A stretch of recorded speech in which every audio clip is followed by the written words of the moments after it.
후서 3장 1절부터 12절까지 말씀입니다. 제가 공부하겠습니다. 너는 이것을 알라. 날새에 고통하는 때가 이르러 사람들이 자기를 사랑하며 돈을 사랑하며 자랑하며 교만하며 비방하며 부모를 거역하며 감사하지 아니하며 거룩하지 아니하며 무정하며 원통함을 풀지 아니하며 모함하며 절제하지 못하며 살아오며 선한 것을 좋아하지 아니하며 배신하며 조급하며 자만하며 쾌락을 사랑하기를 하나님 사랑하는 것보다 더하며 경건의 모양은 있으나 경건의 능력은 부인하니 이 같은 자들에게서 네가 돌아서라. 그들 중에 남의 집에 가만히 들어가 어리석은 여자를 부인하는 자들이 있으니 그 여자는 죄를 중히 지고 여러 가지 욕심에 끌린 바 되어 항상 배우나 끝내 진리의 지식에 이를 수 없느니라. 얀네와 얀브레가 모세를 대적한 것 같이 그들도 진리를 대적하니 이 사람들은 그 마음이 부패한 자요 믿음에 관하여는 버림받은 자들이라. 그러나 그들이 더 나아가지 못할 것은 저 두 사람이 된 것과 같이 그들의 어리석음이 드러날 것입니다. 나의 교훈과 행실과 의향과 믿음과 오래 참음과 사랑과 인내와 박해를 받음과 고난과 또한 안디옥과 이고니온과 루스드라에서 당한 일과 어떠한 박해를 받은 것을 네가 과연 보고 알았거니와 주께서 이 모든 것 가운데서 나를 건지셨느니라. 무릇 그리스도 예수 안에서 경건하게 살고자 하는 자는 박해를 받으리라. 아멘. 아멘. 오늘 12월 첫째 주에 주님 앞에 나온 우리 사랑 모든 성도들에게 우리 주님이 주시는 신령한 은혜와 복이 함께할 수 있기를 간절히 축복합니다. 네.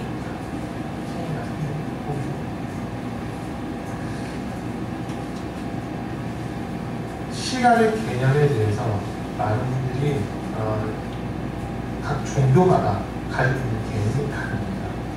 불교 같은 경우는 불교나 힌두교 같은 경우는 시간을 개념으로 원으로 생각을 하고 있습니다. 그래서 계속 반복이 된다라고 그렇게 이야기를 합니다. 그러다 보니까 유해라고 하는 것이 나오기도 하고 그리고 또 환생이라고 하는 것이 나오기도 하는 이런 부분이 있어요. 그래서 우리 기독교에서의 시간의 개념은 직선이라고 보시면 됩니다. 시작이 있고 끝이 있는 이게 기독교에서 말하는 시간입니다. 시작은 하나님께서 천지를 창조하신 그때입니다.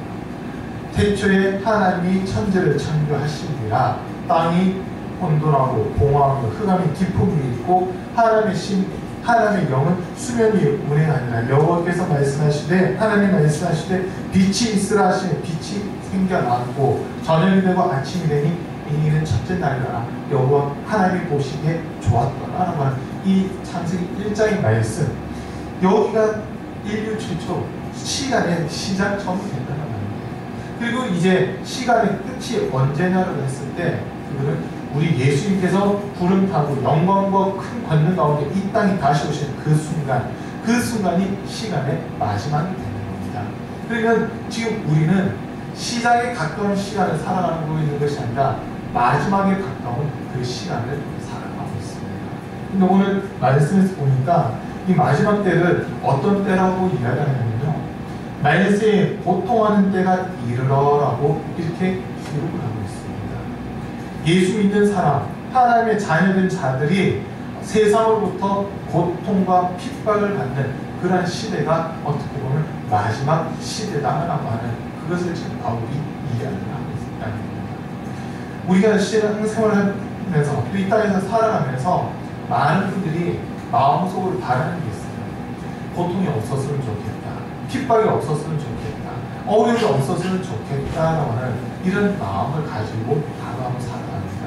그런데 세상은 하나님과 반대편에 있거든요. 그래서 우리가 하나님 뜻대로 살아가려 하고 하나님 말씀대로 살아가려 하고 하나님 기뻐하신 그 뜻대로 우리가 살아가려 하면 세상은 우리를 향해 비난하고 비방하고 핍박하는 이런 모습이 나타날 수밖에 없다라고 하십니다. 분명 예수님께서도 말씀하시기를 세상이 너희를 미워할 때 기뻐하고 즐거워하라고 하는 그런 말씀하세요. 그리고 또 세상이 너희를 미워하는 것은 너희를 미워하는 것이 아니라 너희를 미워하기 전에 나를 미워한 것이다 라고 예수 그렇게 말씀하십니다. 이 말씀만 보더라도 세상은 주님과 반대로 하고 있다고 하는 것을 저는 분명하게 아셔야 됩니다. 자, 예수님 언제 오실지는 분명 아무도 알지 못합니다. 하늘의 천사들도 모르고 예수님도 모르십니다. 오직 이 세상을 창조하신 창조주 하나님만 세상의 끝이 언제인지를 정확하게 알고 계신다라고 그렇게 말하고 있습니다. 그런데 우리가 영적인 세계, 천국과 지옥이 없다면 우리는 이 땅에서 잘 먹고 잘 살면 돼요. 근데 그게 아니라 분명 천국과 지옥이 있습니다. 아멘. 분명히 천국과 지옥이 있습니다. 그 천국과 지옥이 있기 때문에 우리가 이 땅에서 어떻게 살았느냐, 예수님을 믿으며 살았느냐 그렇지 않고 살았느냐 따라서 내 영혼이 갈 곳이 분명하게 나눠지게 되어 있습니다. 세상은 지금 우리를 향해서 계속해서 미혹을 하고 있습니다. 어떤 미혹을 하냐, 너 그렇게 열심히 해봤자 아무도 안 알아줘 라고 하는 이런 생각을 심어줘야 됩니다. 지난 21일 동안 제가 금식을 하고 지금 이렇게 모식을 하고 있는 중인데, 금식을 할 때마다 주변에서 금식 좀 그만해라, 금식하다 뭐 하루나 이틀 하지 뭘 장기간 하냐 이렇게 막 얘기하시는 분들이 많아요. 특히 목사님들이 그렇게 얘기해요. 일단 뭐 여러 가지 이유가 있겠죠. 본인들이 금식을 이제 잘 못하시는 그런 부분들이 있다 보니까 다른 사람이 이렇게 금식할 때, 젊은 목회자가 금식한다고 하니까 걱정되는 부분도 있겠지만, 있어서 그런 얘기를 하신 분들도 있지만, 나는 못하는데 너가 하니까 이 부분 때문에 더 안 좋게 보는 이런 분들도 계시더라고요. 근데 오늘 미혹이 저한테 막 들어오더라고요. 어떤 미혹이 들어오냐면, 너가 그렇게 금식했는데 21일을 금식했는데 성도들 한번 봐봐, 제대로 선 성도가 몇 명이나 있어라고 이런 생각 하고 오더라고요. 아까 제가 광고 이거 하기 전까지 여러분 저 보셨는지 모르겠는데 약간 계속 뭐 참고할 때도 그렇고 계속 고개 이렇게 숙이고 있었어요. 그 미혹된 생각이 한번 딱 들어오니까 성도들 얼굴을 못 보겠더라고요. 아까 어떤 생각까지 드니까 설교할 때 그냥 고개 숙이고 그냥 이런 설교 진짜 그 생각까지 막 올라오는 거예요. 이렇게 보니까 다들 지금 나이가 들어 지쳐있고 힘 빠져있고 막 이런 모습인데, 그리고 또 잘 나오려고 했던 사람들이 여러 이유들 때문에 좀 빠져있는 이런 부분들이 있다 보니까 막 그냥 힘이 빠지는 거예요. 그러면서 아까 그 미혹된 생각, 진짜 내가 금식을 괜히 한 건가 이런 생각들이 막 올라오더라고요.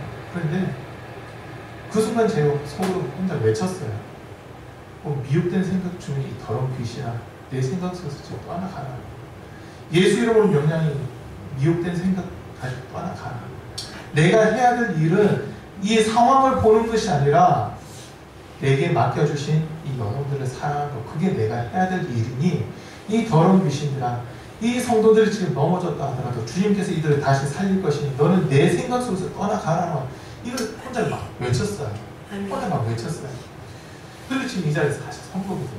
여러분, 마지막 때가 되면 예수 믿는 사람들 향해서 세상은 거침없는 비교합니다. 이제 당장 다음 달부터 종교인 과세가 뭐 이렇게 시작된다고 그러잖아요. 그랬더니 그 종교인 과세에 대해서 댓글 달린 것들을 좀 봤어요. 그 기사에 댓글 달린 것들을 봤는데 전부 다 교회만 욕을 하고 있어요. 교회만 욕을 하고 있어요. 왜냐하면 지금 현재 불교에서 자발적으로 뭐 세금을 내고 있대요. 천주교도 자발적으로 해서 세금을 내고 있대요. 근데 기독교만 세금을 안 낸다는 것 때문에 전부 다 종교 전체에 대한 기사인데도 불구하고 개독교, 먹사들, 그러고도 하나님이 살아있다고 니들이 그러냐, 이런 댓글들만 막 달리고 있어요. 이런 모습들을 보면서 지금 세상이 교회를 집어삼키려고 작정을 하고 있구나, 이런 생각을 많이 하게 되는 거거든요. 자, 근데 오늘 2절부터 4절에 있는 말씀, 2절부터 5절에 있는 말씀 한번 다시 보세요. 마지막 때 일어나는 모습들, 날새에 고통당하는 때에 일어나는 흔한 모습들이 지금 다 기록이 되어 있습니다. 제가 한번 읽어드릴게요.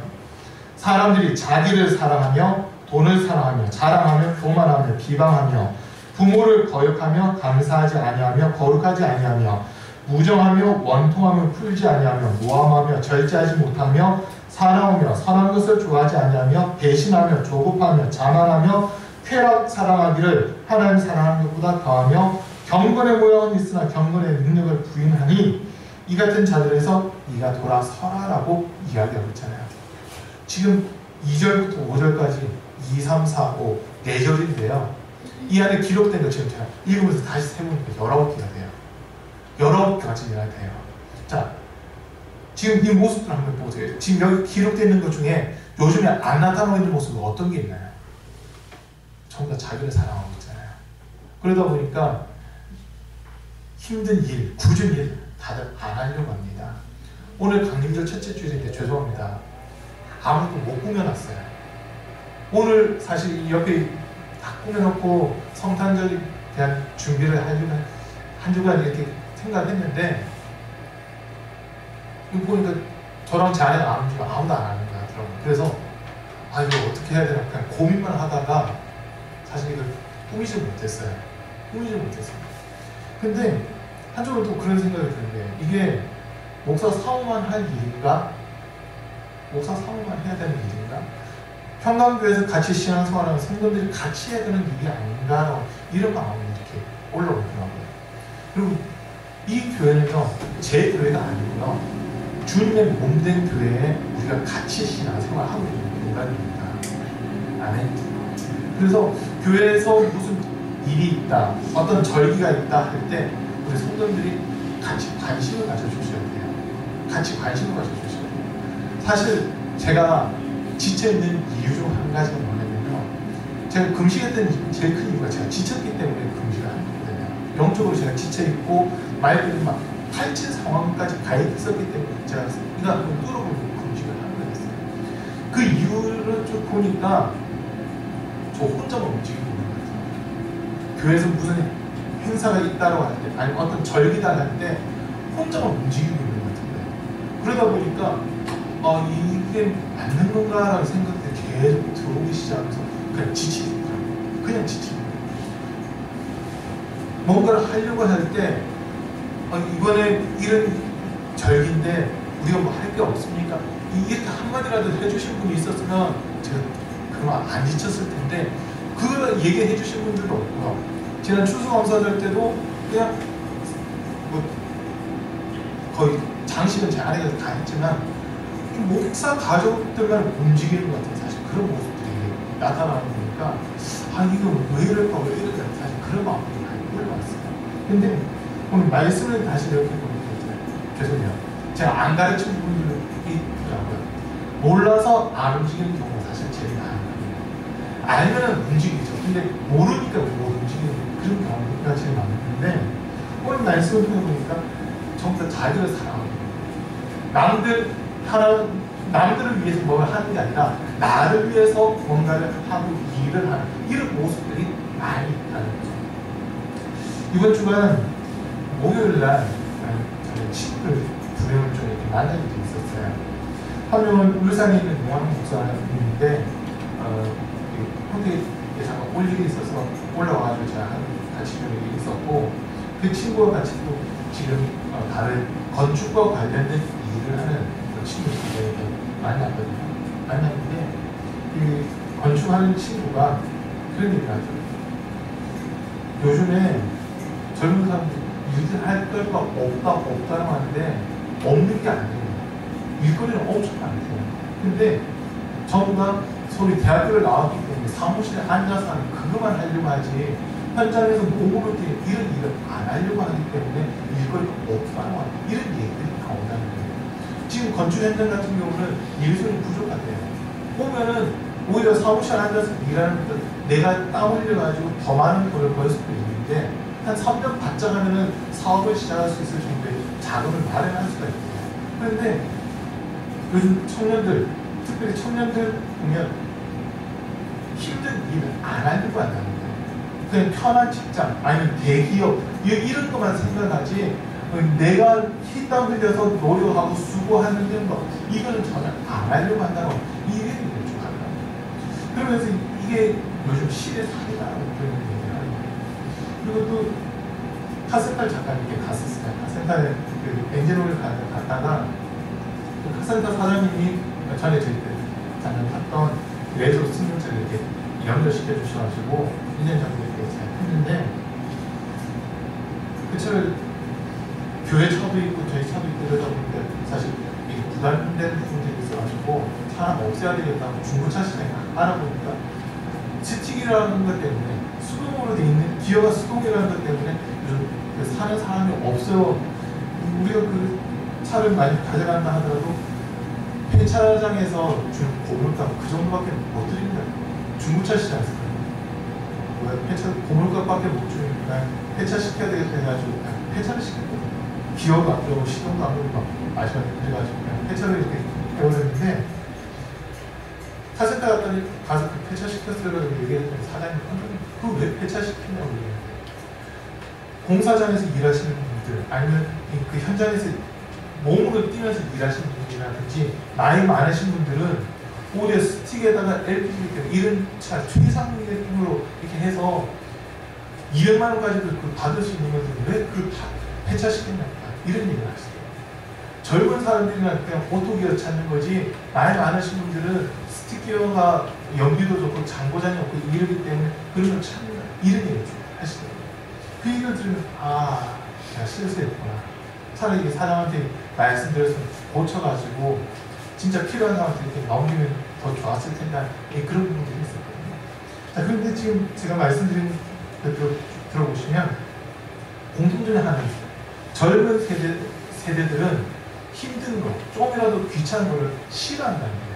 그게 왜 그러냐 보니까 제일 처음에 나온 거 사람들이 자기를 사랑하면 여기 지금 다 묶여져 있다는 거예요. 자기를 사랑하고 그 다음 두 번째로는 돈을 사랑한다는 거예요. 어떻게 보면 오늘날 많은 사람들이 신앙생활을 한다고 하면서도 믿음이 성장하지 못하고 정체되거나 퇴보하거나 믿음의 자리에서 물러나는 제일 큰 이유가 있다면 지금 제일 앞에 나온 두 가지라고 볼 수 있습니다. 자기를 사랑하는 것과 돈을 사랑하는 것. 이 두 가지 때문에 믿음의 자리에서 떨어지는 그런 경우들이 많다고 하는 거거든요. 그리고 진짜 우리가 내 영혼이 생각한다면요. 나를 사랑하기 전에 주님을 먼저 사랑하셔야 되는 겁니다. 아멘. 우리 주님은 우리 살리려고 죽기까지 하셨잖아요. 하늘 영광 버리고 낮고 낮은 이 땅에 내려오셨고 우리를 살리려고 우리를 사랑하신다는 것을 보여주기 위해 십자가에서 죽임을 당하시는 이런 모습을 보이셨는데 내가 주님을 사랑하는 마음이 없다 보니까 나를 사랑하게 되고 돈을 사랑하게 되는 이런 모습이 되더라는 거예요. 뒤에 나오는 아까 제가 19가지로 했는데 그 일일이 다 설명할 수는 없고 앞에 나오는 이 두 가지만 이렇게 보니까 이 두 가지가 우리를 믿음에서 떨어뜨리는 제일 큰 원인이 되는구나 하는 것을 이렇게 발견하게 되는 거예요. 이 자리에 나오신 저분들 아마 다 마찬가지일 거예요. 저도 마찬가지고 여러분들도 마찬가지일 거예요. 여기 돈 사랑하지 않는 사람 아무도 없을 거예요. 돈 필요하지 않는 사람 아무도 없을 거예요. 요즘 우리 용준이가 돈을 알아버렸어요. 이제 4살짜리인데 우리 용준이가 돈을 알아버렸어요. 어떻게 알아버렸냐면요. 그 돈을 가지고 가면 편의점 가서 뭐 사 먹을 수 있다. 이걸 알아버렸어요. 그 전에는 저희가 막 얘기해도 안 통했거든요.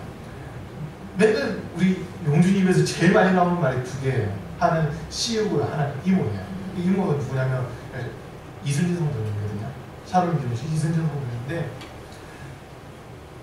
CU 이모 이거밖에 얘기를 안 해요. 어린이집에서 딱 데려보면요. 아빠 CU 이모 이러거든요. CU랑 이모랑 왜 물어보면 CU 가면 먹을 게 쫙 깔려 있잖아요. 먹을 게 쫙 깔려 있어요. 그리고 미용실에 데려가면 거기 있는 간식들 막 주워 먹거든요. 그리고 이순신 성도님이 용준 이뻐해가지고 용준이 오면 데리고 가서 킨더 초콜릿을 사주는 거예요. 킨더 초콜릿을 사주니까 맨날 그 받는 게 버릇이 돼가지고 CU 이모 맨날 이러는 거예요. 그래서 이제 제가 얘기를 했죠. 야, 너 돈 있어? 그랬더니 없어. 그러면 CU 못 가? 아니야, CU 가야 돼. 막 이러는 거예요. 그러더니 이제 진짜 돈이 없어가지고 안 데리고 갔더니 이제 막 울는 거예요. 그러다가 이제 누가 너 이거 사모가면서 1,000원 용돈을 주잖아요. 그럼 그거 가지고 바로 시유를 달려가가지고는 1,000원 가지고 가서는 막 1,500원짜리 2,000원짜리 잡아버리고. 이제 4살인데 이런 꼬마들도 돈이 있으면 뭘 살 수 있다 이걸 알아버린 거예요. 자, 근데 이전에 나오신 나 돈 욕심 없어라고 하는 사람 아무도 없을 거예요. 지금 우리 중에 난 진짜 돈 욕심 없어라고 얘기할 수 있는 사람 아무도 없을 겁니다. 아무도 없어요. 돈이 이 땅에서 살아가다 보니까 필요하다는 거거든요. 필요 없다가 아니라 필요해요. 그런데 그 돈이 하나님의 자리에 올라가 있는 그게 더 지금 심각한 문제가 되고 있습니다. 돈 없어 보세요. 돈 없으면 사람들이 그냥 힘들어져요. 다른 사람들이 저 사람 돈 없어 하면서 그냥 무시하는 이런 경우들이 상당히 많아지거든요. 근데 돈을 좀 가지고 있어보세요. 다른 사람들이 무시를 못한다는 겁니다. 그것 때문에 돈을 더 많이 가지고 이런 부분들이 있더라고요. 디모데 후서에서 바울이 중요하게 이야기하는 중 한 가지가 뭐냐면 돈을 사랑 일만한 해가 된다고 그렇게 이야기합니다. 야고보서 1장에 있는 표현대로 하면 욕심이 잉태하여 죄를 낳고 죄가 장사하여 사망은 아니다라고 그렇게 표현하고 있는 거거든요. 근데 바울은 그냥 돈이라고 직접적으로 얘기를 한 거고 야고보는 그냥 욕심이라고 약간 뭉뚱그려서 이렇게 얘기를 하거든요. 이 두 가지가 우리로 하여금 하나님에게 집중시키는 것이 아니라 하나님에게 집중되어 있던 시선을 분산시켜버리는 어떤 이런 모습을 봐요. 말세에 고통당하는 때가 이르는데 사람들의 모습을 보니까 자기를 사랑하고 돈을 사랑하고 부정하고 부모에게 공경하지 않고 부모를 사랑하지 않고 또 부모를 거역하고 거스르는 막 이런 모습들이 많이 나타나더라고요. 자, 여러분 지금 우리가 살고 있는 시대에 한번 보세요. 부모님에게 진짜 순종하는 자녀들 많이 있나요? 부모님에게 순종하는 자녀들, 부모님에게 진짜 공경하는 그 자녀들 많이 있나요? 부모님들의 희생, 헌신 이거 인정하는 자녀들 많지 않아요. 많지 않아요. 이 자녀들이 성장해서 자기들이 부모가 되기 전까지는 그걸 제대로 인정하는 자녀들 많지 않아요. 우리가 사는 시대가 점점 하나님의 뜻에서 벗어나는 그런 시대 속에서 살고 있습니다. 근데 이게 이제 점점 더 심해질 거라는 거예요. 점점 심해질 거라는 거예요. 요즘 가족 개념이 그냥 없어져 버리잖아요. 1인 가족 시대가 되어버렸다 이러면서 가족이라는 개념 자체가 지금 없어진 그런 시대 속에서 살고 있습니다. 편의점이 됐든 마트가 됐든 이런 데 가보세요. 혼자 사는 사람들을 위한 음식들이 쫙 앉아져 있습니다. 전자레인지 2분 30초만 돌리면 뭐든지 다 먹을 수 있는 그런 시대가 되어버립니다. 예전에는 가족들을 위해서 이걸 하면 우리 가족들이 좋아할까 이렇게 생각하면서 막 음식을 준비했던 게 이제 그런 거 없어졌어요. 나 혼자만 먹으면 되는데 이런 모습이 이제 바뀌어가면서 가족으로 하는 개념 자체가 지금 다 해체되는 이런 시대 속에서 지금 우리가 살아가고 있습니다. 그런데 이런 시대 속에서 진짜 내가 예수 믿는 믿음을 가지고 살아보는 거지. 너 그렇게 살 필요 없어라고 하는 이야기들을 많이 듣게 돼요. 그렇게까지 안 해도 돼. 주일날 날 예배 드리고 저녁 예배 주일날 2번 예배 드리는 거 가지고 또 주변 사람들이 뭐라는 거예요. 야 주일 날 예배만 드리는 거 아니야? 이렇게 얘기하는 사람들이 있어요. 그리고 수요일날 뭐 금요 기도회 온다고 보세요. 야 너 교회 미쳤구나라고 하는 사람들이 자연스럽게 나온 겁니다. 그런데 그 반대로 한번 볼까요? 그리고 주일 날 예배, 어린 예배, 저녁 예배 수요일 금요일에 잘 나오는 사람들이 주일 날 예배만 어떤 일들이 일어나는지 어떤 일들이 일어나는지 신앙생활하는 힘이 없어집니다. 믿음 엄청 약해집니다. 나 스스로는 믿음이 있다고 생각할지 모르지만 한번 자세히 보세요. 진짜 믿음이 문제인지. 주일 성수하기 위해서 그렇게 몸부림치던 사람들이 주일날 다른 일이 생기니까 그 일 때문에 예배 자리에 내팽개치고 그곳으로 가고 있는 이런 일들이 일어나고 있습니다. 아까 우리 성우 성빈이 차 타는데 오늘 엄마 아빠 가셨어요 이랬는데 어디 가신다 제가 물어봤죠. 그랬더니 일하러 갔다는 거예요. 아빠 회사에 일하러 갔다는 거예요. 오늘 주일인 거예요. 일하러 갔대요. 그러면 이 자체가 지금 주님보다도 그 일을 더 크게 여기고 있다는 말입니다. 주님보다도 그 일이 더 크기 때문에 거기로 갔을 거예요. 추석 때 작년인가 추석이 주일날이었거든요. 작년인가 주일 추석이었을 때 제가 성도님한테 그런 얘기 했어요. 그날 추석이 큰 게 아니라 주일이 큰 겁니다 라고 하는 그 이야기를 하면서 설교를 했었거든요. 주일을 1년에 59번인데 한 번 빠졌다고 무슨 일이 생겨요. 그 자체가 내가 주님 앞에 바르게 서지 않고 있다는 거거든요. 사람에게 보이기 위해서 그 자리에 있다는 것이 주님 앞에 진짜 예수님의 피의 공로를 인정하는 그 믿음이 있다면 주일 명절이 연결되어 있다 하더라도 주님 앞에 나와 예배드리는 이게 우선적으로 해야 되는 그런 모습이에요. 그런데 자기를 사랑하니까 그렇게까지 안 해도 돼. 이 소리들이 귀 기울여지기 시작해요. 아까 제가 말씀드렸잖아요. 너 그렇게 금식한다고 해서 성도들 어떻게 바로 섰냐? 사실 지금 바로 선 사람 아무도 없는 것 같이 보일 수도 있어요. 너는 미혹된 생각이 딱 올라오는데 그거에 대해서 저는 대접을 하면 돼요. 그런데 이런 미혹되는 생각이 들어올 때 많은 분들 진짜 내가 믿음이 있는 사람들은 대접을 하겠지만 그렇지 않는 사람, 믿음이 약한 사람이든지 믿음이 없는 사람들은 맞아라고 하면서 그 생각을 인정해버리거든요. 그런 생각을 인정해버리거든요. 야, 너 그렇게 한다고 누가 알아주냐? 아무도 안 알아줘요, 사실. 제가 금식한다 아무도 안 알아줘요. 그런데 제가 금식했다고 하니까 저희 부모님한테 오히려 야단 받았어요, 이번에. 이번 주간은 화요일, 수요일 부모님 오셨는데 처음에는 제가 금식을 모르시더라고요. 근데 집에 딱 들어오셔서 제 얼굴 보시더니 나 얼굴 살 빠졌다 이러시면서 금식했냐 이러시더라고요. 네, 금식했습니다. 대답을 했죠. 그랬더니 며칠이나 했네요. 21일 했습니다. 했더니 왜 금식했냐고 이제 또 물으시는 거예요. 그래서 일단 제 자체가 너무 지쳐 있어서 이걸 뚫어야 될 것 같아가지고 금식을 했다고 하는 그 이야기와 함께 성도님들 사정을 좀 얘기를 했어요. 쭉 얘기를 했어요. 우리 중고등부 회장 지금 교회 안 나오죠. 중고등부 회장 교회 안 나와요. 전정모 집사님, 김두일 집사님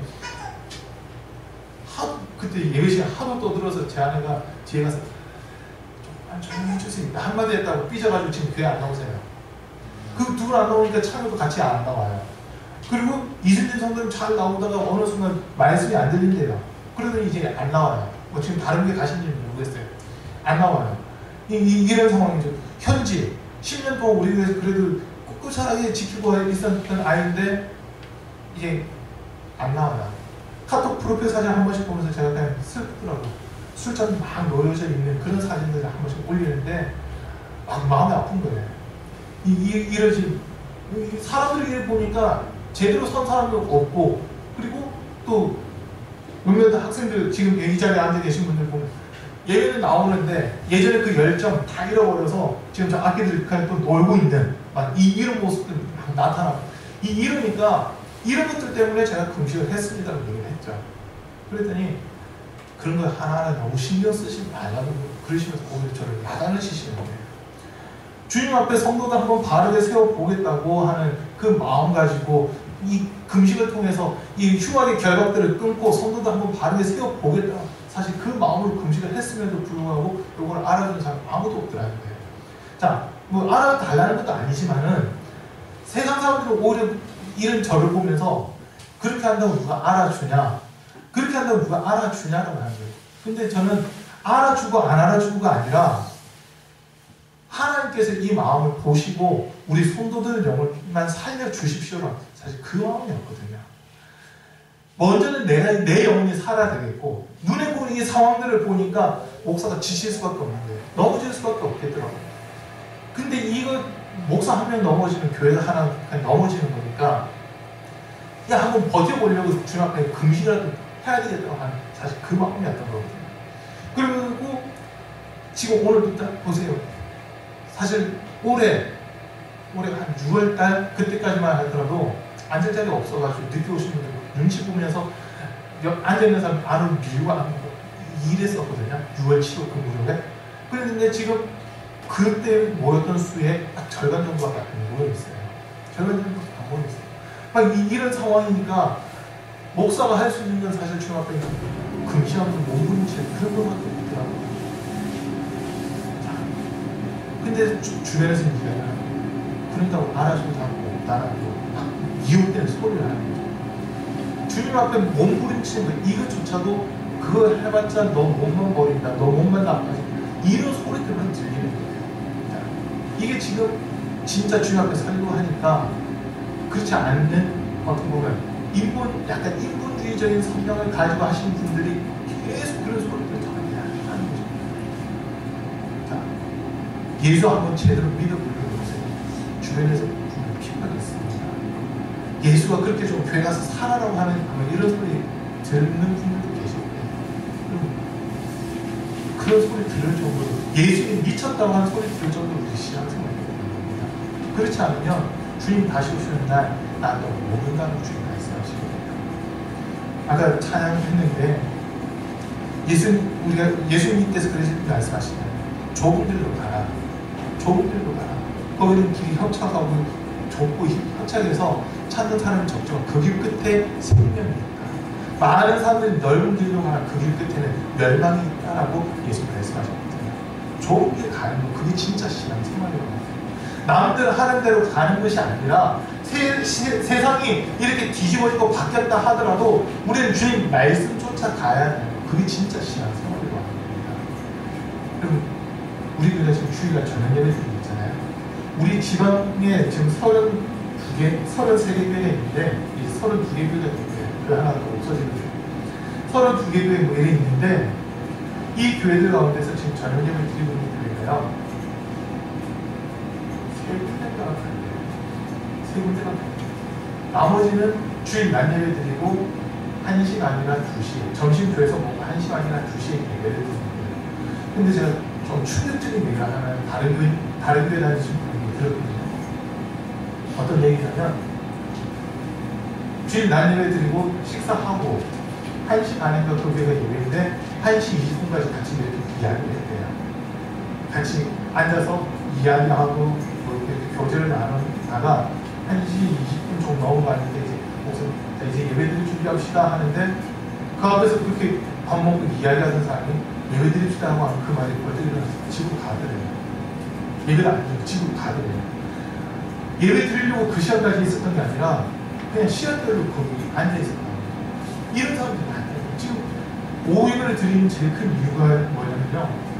낮 예배 드리고 그냥 바로 연결해서 예배 드리지 않는 거거든요. 그래서 교회에서 식사도 같이 하고 같이 바로 예배를 드리자 이렇게 의뢰하는 교회들 많은데 밥 먹고 예배 드릴 시간입니다 라고 할 때 그냥 안녕히 계세요 하고 그냥 가는 사람들이 그렇게 많다는 거예요. 그 모습을 보면서 이분이 우리 하나님과 축복받았다는 거예요. 축복받았다는 거예요. 당연히 예배 드릴 줄 알고 그곳에 그렇게 그 시간까지 있는 줄 알았더니 예배 드릴 시간이 됐습니다. 그냥 탁 가버린 거예요. 지금 이런 시대 속에서 우리가 살아가고 있는 거거든요. 오후 예배 드리면 더 많이 예배 드릴 거다라고 생각하고 묵상들이 사실 그렇게 시간 옮긴 경우도 있어요. 그런데 들어보니까 저녁 예배 드리는 인원이나 저녁 예배 때 드리는 인원이랑 오후 예배 때 드리는 인원은 비슷하다. 큰 차이가 없어요. 근데 제가 보는 결은 그거예요. 그렇게 했을 때 성도들한테 죄짓기를 한다는 거예요.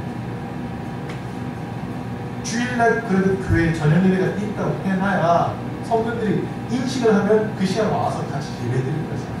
근데 저녁 예배가 없이 한다고 보세요. 그러면 예배 드리는 그 시간은 주일일지 모르지만 예배 드리지 않는 시간들은 죄 짓는 시간 될 겁니다. 죄 짓는 시간이 될 거예요. 그럼 레위기 보면 안식을 기억하여 거룩하게 지켜라. 여세 동안 너희를 위하여 힘써 일하고 일곱째 날은 하나님 쉬셨으니 별거 안식하라고 이 말씀이 쭉 있어요. 근데 이게 좀 뒤로 넘어가서 느헤미야 가서 보면 성벽 공사가 끝난 다음에 느헤미야가 안식일 이날은 주님의 날이기 때문에 나를 위하여 물건 사고 파는 행위를 하지 않겠다라고 하면서 이스라엘 백성에게 너희도 그렇게 물건 사고 팔면 안 된다라고 하는 이야기가 나와요. 느헤미야 10장 11장에서 그 내용이 나와요. 그리고 이사야 58장 가서 보세요.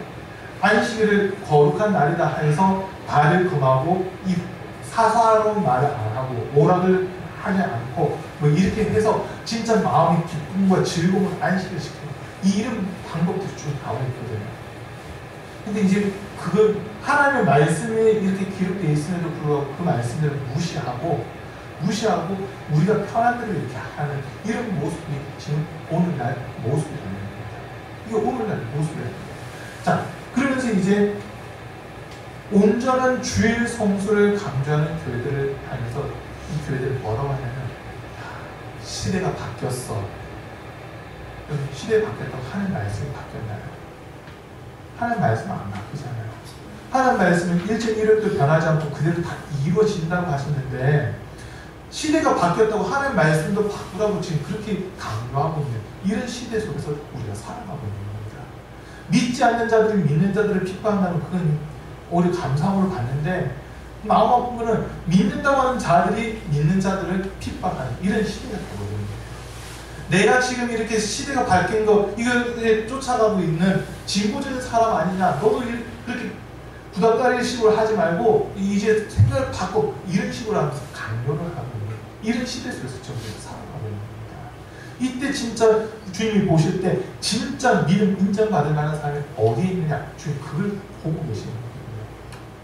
세상이 아무리 변했다 하더라도, 세상이 뒤집어졌다 하더라도 주님의 말씀만큼은 변하지 않는데, 주님의 사랑만큼은 변하지 않는데 그것을 인정하고 주님께 나온 자들이 어디에 있느냐, 지금 주님 그걸 찾고 계시는 겁니다.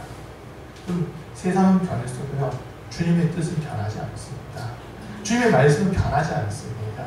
모든 사람들이 예수의 피를 힘입고 날마다 주님 사랑 안에 들어가는 거, 그거를 지금 우리 주님 기다리고 계시는 거거든요.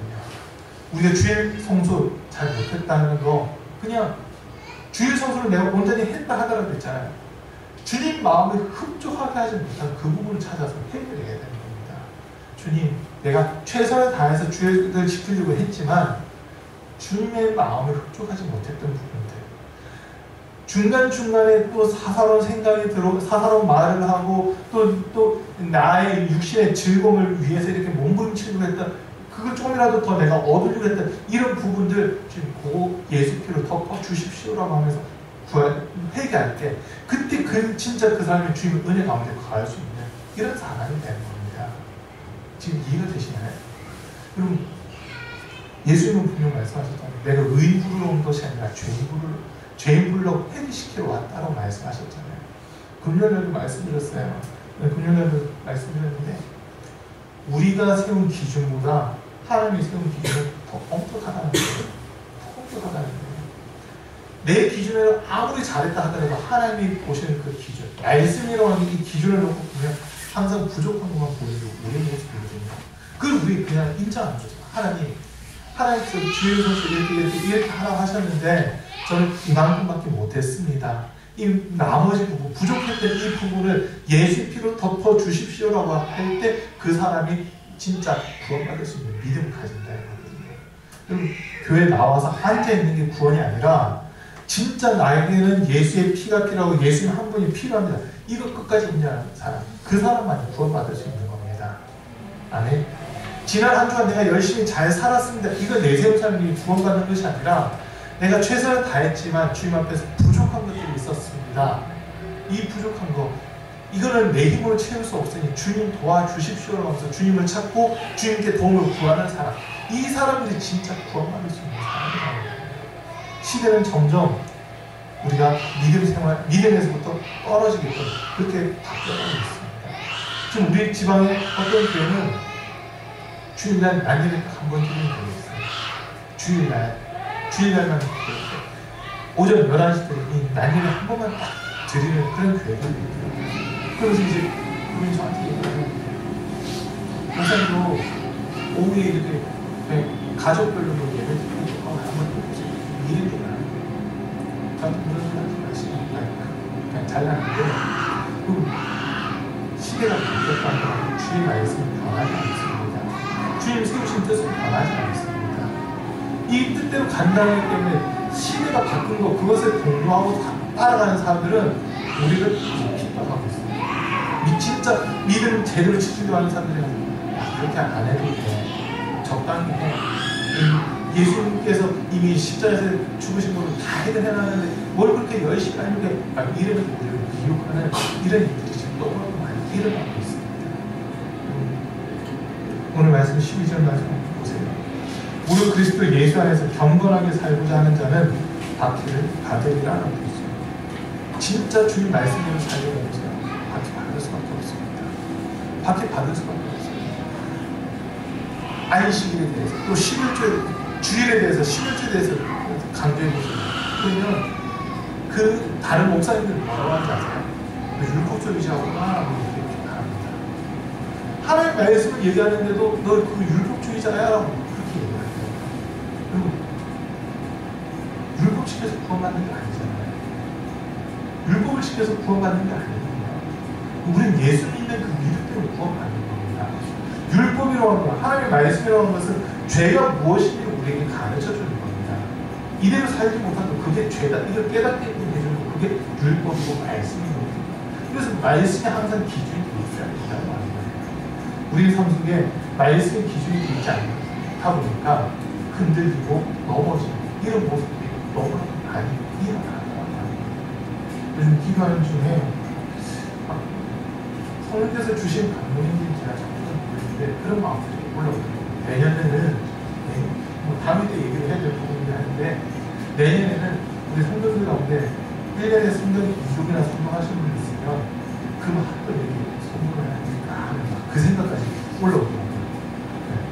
왜냐면 너무너무 듣기는 듣는데 말씀은 듣는데 정말 내가 읽고 내 속에 이렇게 전환된 말씀이 오거든요. 이런 경우들이 있다 보니까 말씀이 있어야 회개거리가 나오거든요. 사실 말씀이 정확하게 봐야 회개거리가 나오는데 그렇지 않다 보니까 그렇게라도 해서 말씀을 좀 이렇게 좀 배울까 이런 마음까지 올라오거든요. 이번 주에는 저희 아버지 오셔서 하시니까 올해만 지금 성경을 5도 정도 하셨다 이러고 계시는데 은퇴하시고 나니까 이제 어디 돌아다니시지도 않고 그냥 집에만 계시고 하루 종일 성경을 계시는 것 같아요. 그래서 지금 올해만 5도, 6도 성경을 그만큼 읽으셔서 도전이 되는 거예요. 은퇴하시는 거 이렇게 말씀을 많이 되뇌가 되니까 그런 도전이 되는데 진짜 우리 주님은 이 마지막 때 진짜 믿음 있는 사람들이 어디 있는가 그걸 찾고 계십니다. 그걸 찾고 계십니다. 오늘 이 자리에 나오신 우리 사랑하는 성도들 주님께 믿음 인정받을 수 있기를 간절히 축복합니다. 세상으로부터 환난을 받고 핍박을 받는다 하더라도 그것 때문에 흔들리지 마세요. 눈앞에 보고라도 환경 상황 때문에 넘어질 필요가 없어요. 주님은 내가 죄 앞에 발을 서있는가 그렇지 않나요? 지금 보고 계십니다. 내가 넘어졌다 하더라도 주님은 지금 안타까워서 다시 날 이렇게 세워주려고 이렇게 지금 날 보고 계시나요? 자문에 말씀하고 있잖아요. 대적 위에는 7번 넘어질지라도 다시 일어서거니와 아기는 그 넘어짐이 심하게 다시 일어나지 못하리라고. 그 의인 하나님께서 지켜주는 사람을 다시 주님 세워주시는 겁니다. 이사야 40장인가도 보세요. 39장인가 40장에서 보면 소년이라도 넘어지며 장정이라도 자빠지되 오직 여호와를 악망하는 자는 생명을 얻으리니 복수가 날개치며 올라간 것 같을 것이고 다른 박제라도 공개하지 아니하겠고 걸어가도 피곤치 아니하리라고 이렇게 말씀하고 있잖아요. 주님이 생명을 주시겠다는 겁니다. 지금 주님 우리가 넘어졌다 하더라도 신앙생활에 있어서 좀 나태해지고 게을러지고 넘어졌다 하더라도 다시 주님에게 집중하는 겁니다. 주님 나 지금 넘어졌어요. 일어날 힘이 없어요. 그런데 일어나고 싶어요. 주님 좀 도와주세요 할 때 주님이 그 사람을 세워주시는 겁니다. 시험 가운데서 건져주시는 겁니다. 환난 가운데서 건져주시는 거예요. 아멘. 환난 날에 나를 부르라. 내가 너를 건지리니 네가 나를 영화롭게 하리라고 그렇게 또 말씀하셨잖아요. 우리 주님이 지금 믿는 자, 특별히 예수의 피를 인정하고 예수의 피로 값주고 산 이 성도들에게 우리 주님의 관심은 집중되어 있습니다. 내가 넘어진 거 보면 안타까워서 다시 이렇게 세워주고 싶어 하시는 거예요. 내가 주님을 한번 찾기 시작하면 주님은 얼마든지 이렇게 세워주시는 겁니다. 넘어졌다고 해서 주님을 안 보려고 하고 해보세요. 그럼 내버려 두셔야 돼요. 근데 주님 나 넘어졌어요. 나 좀 세워주세요 하면서 다시 주님을 찾기 시작하면 내 힘으로 일어서는 게 아니라 주님이 다시 이렇게 세워주셔서 주님 다시 오신 그날 우리를 온전한 모습을 이렇게 맞이하시려고 하는 지금 이런 모습들이라는 거거든요. 저와 여러분들이 정말 주님 앞에 서셔야 되잖아요. 주님 앞에 서셔야 되는데 내가 이거 했어요, 이거 가지고 주님 앞에 서는 게 아니에요. 나는 항상 주님의 도움이 필요한 자입니다. 주님 없이는 한순간도 살 수 없는 연약한 자입니다. 이것만 인정하기 시작하면 주님께서 우리를 붙들어 주실 수밖에 없다고 하는 겁니다. 예수 믿는 것 때문에 핍박받는다면 오히려 그것 때문에 실망할 필요가 없어요. 아, 진짜 내가 지금 주님 사랑을 믿는 게 맞구나라고 이렇게 인정하셔야 됩니다. 내가 예수 믿는데 왜 핍박 당할 수밖에 없습니다. 핍박이 보일 수밖에 없어요. 그런데 그것을 이길 수 있는 힘은 말씀과 두 가지밖에 없더라는 거거든요. 말씀입니다. 마지막 때 말세에 고통하는 때가 이르지만 주님께서는 우리를 끝까지 지켜주십니다. 끝까지 우리를 붙들어 주실 겁니다. 아멘. 여러분 주님만 바라보시고 세상의 풍조 쫓아가는 것이 아니라 세상 풍조 쫓아가는 것이 아니라 시대가 변했으니 뭐 이걸 쫓아가는 것이 아니라 우리 주님 말씀만 쫓아가면 되는 겁니다. 그렇게 하면 주님이 우리를 끝까지 책임져 주실 줄 믿습니다. 우리 잠깐 기도하겠습니다. 오늘 말씀 드린 걸 생각하시면서 주님 세상이 변했다 하더라도 주의 말씀은 변하지 않는데 내가 끝까지 믿음 지키게 하시고 끝까지 주님 사랑을 다할 수 있도록 도와주십시오. 내게 더 큰 믿음 주시고 은혜 허락하여 주십시오. 세상이 변했기 때문에 내 믿음도 변하는 것이 아니라 세상은 아무리 변한다 하더라도 주님을 향한 믿음 변치 않게 도와달라고 하는 이런 부분까지 같이 기도하고 내 연약함, 내 부족함 찾아서 또 회개하고 주의 볼을 덮어달라고 하는 이런 기도 제목까지 우리 같이 기도하겠습니다. 주의 세움으로 기도합니다.